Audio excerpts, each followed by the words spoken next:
Super star Mahesh Babu హీరోగా మురుగదాస్ దర్శకత్వంలో AND Prasad Thakur మాధులు భారీ బడ్జెట్ తో సినిమా నిర్మిస్తున్నారు.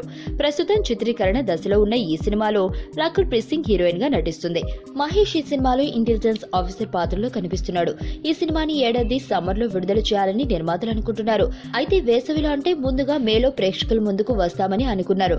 కానీ ఏప్రిల్ చివరి వారంలో బాహుబలి సినిమా విడుదలవుతూ ఉండటంతో ఈ సినిమాని జూన్ లో విడుదల చేస్తే బెటర్ అనుకున్నారని కూడా వార్తలు వచ్చాయి. ఇక్కడ మరో విషయం ఏంటంటే జూన్ లో సినిమా అంటే వానలు, స్కూల్స్ ఓపెనింగ్ ఉంటాయని, కాబట్టి మే నెలలోనే ప్రేక్షకుల ముందుకు రావడం ఉత్తమం అని కూడా నిర్మాతలు భావిస్తున్నారు.